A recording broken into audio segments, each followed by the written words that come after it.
Voici la lecture de la Bible.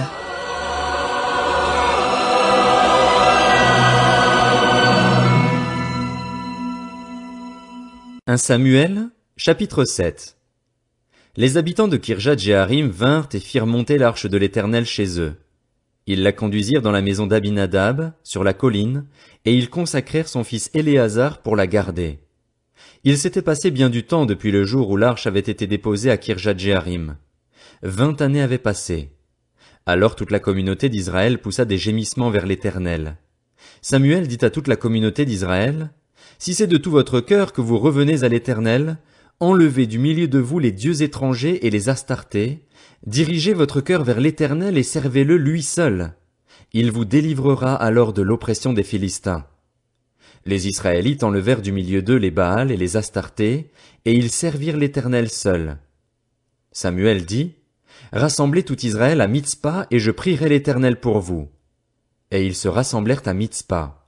Ils puisèrent de l'eau et la versèrent devant l'Éternel, et ils jeûnèrent ce jour-là en disant: « Nous avons péché contre l'Éternel. » Samuel jugea les Israélites à Mitzpa. Les Philistins apprirent que les Israélites s'étaient rassemblés à Mitzpa, et les princes des Philistins montèrent pour attaquer Israël.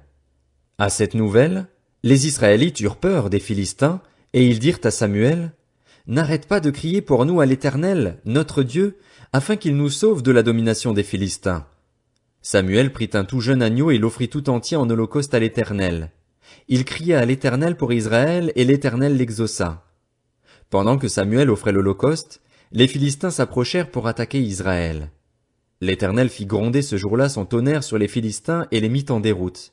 Ils furent battus devant Israël. Les hommes d'Israël sortirent de Mitzpa, poursuivirent les Philistins et les battirent jusqu'au-dessous de Beth-Kar. Samuel prit une pierre qu'il plaça entre Mitzpa et Shen, et il l'appela Ébenezer en disant: « Jusqu'ici l'Éternel nous a secourus. » Ainsi, les Philistins furent humiliés et ils ne vinrent plus sur le territoire d'Israël. La main de l'Éternel fut contre les Philistins pendant toute la vie de Samuel. Les villes que les Philistins avaient prises à Israël retournèrent à Israël, depuis Écron jusqu'à Gath, avec leur territoire. Israël les arracha à la domination des Philistins. Il y eut aussi paix entre Israël et les Amoréens. Samuel fut juge en Israël pendant toute sa vie. Il allait chaque année faire le tour de Béthel, de Gilgal et de Mitzpa, et il jugeait Israël dans toutes ses villes. Puis il revenait à Rama, où se trouvait sa maison. Il y jugeait Israël, et il construisit là un autel en l'honneur de l'Éternel.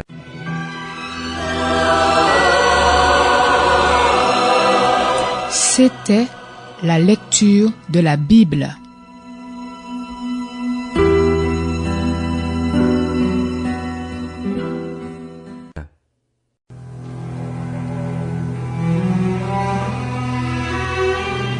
Voici la lecture de la Bible.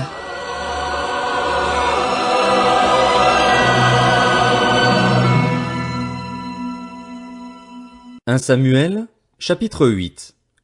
Lorsque Samuel devint vieux, il établit ses fils juges sur Israël.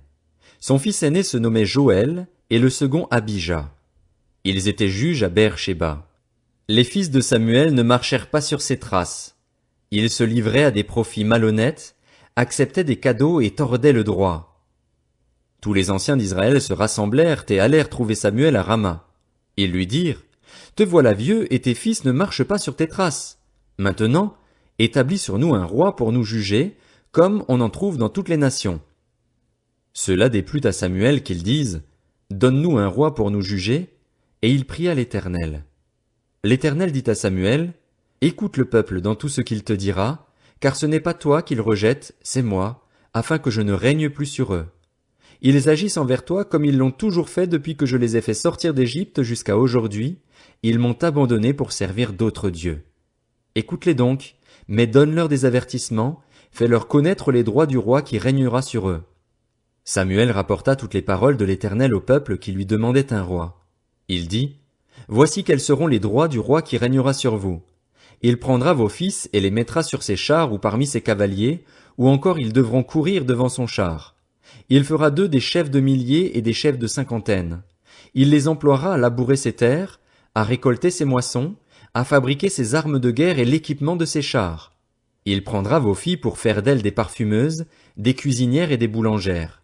Il prendra la meilleure partie de vos champs, de vos vignes et de vos oliviers et la donnera à ses serviteurs.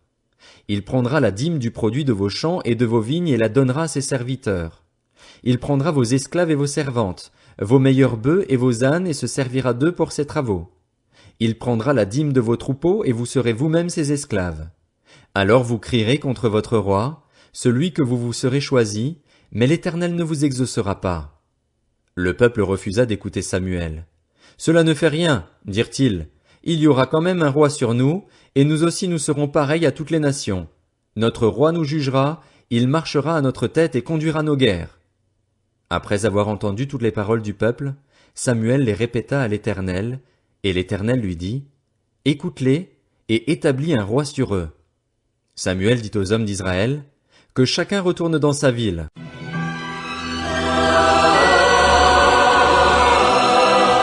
C'était la lecture de la Bible.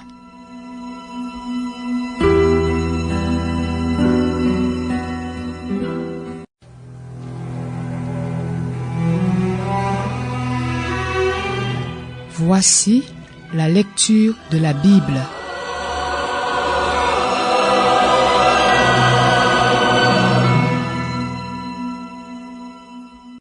Un Samuel, chapitre 9.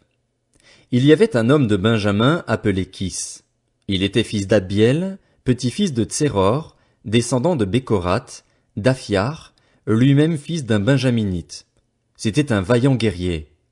Il avait un fils du nom de Saül, qui était jeune et beau, plus beau que tous les Israélites, et qui les dépassait tous d'une tête.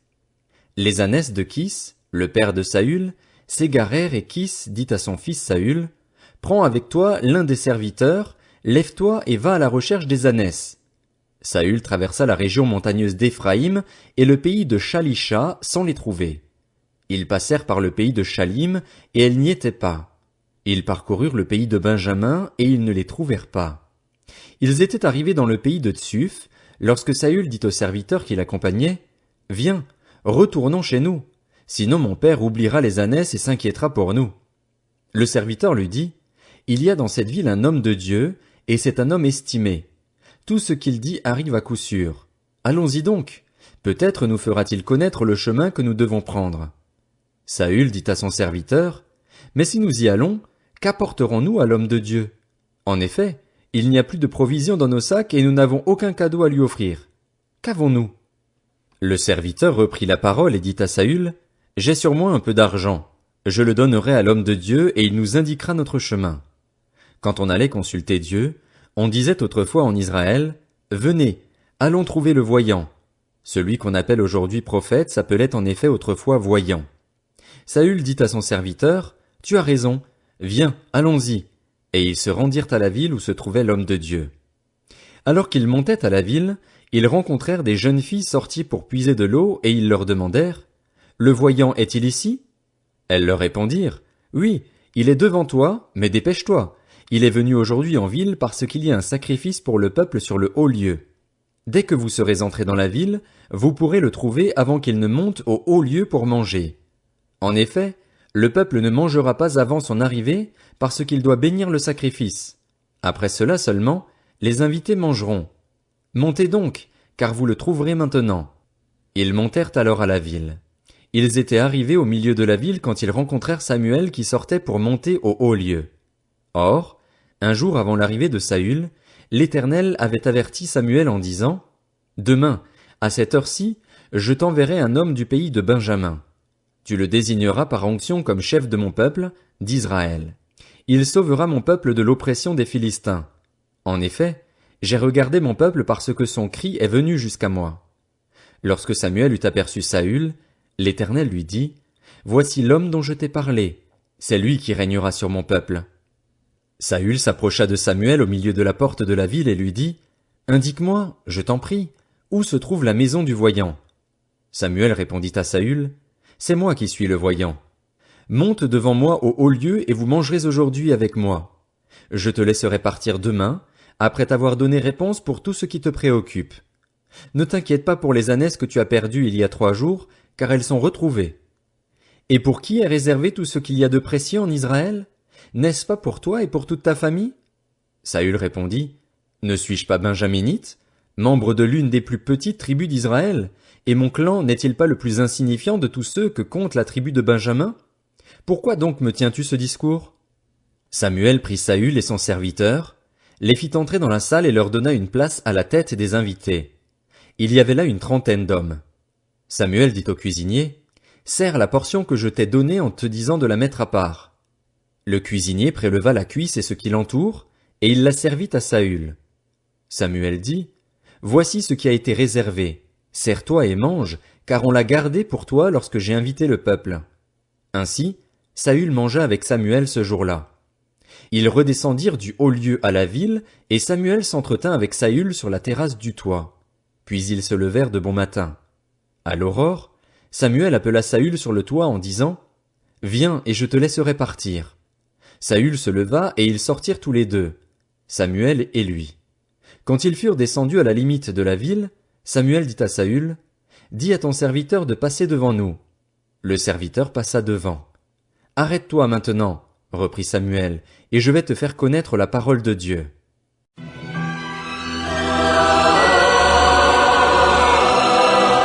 C'était la lecture de la Bible.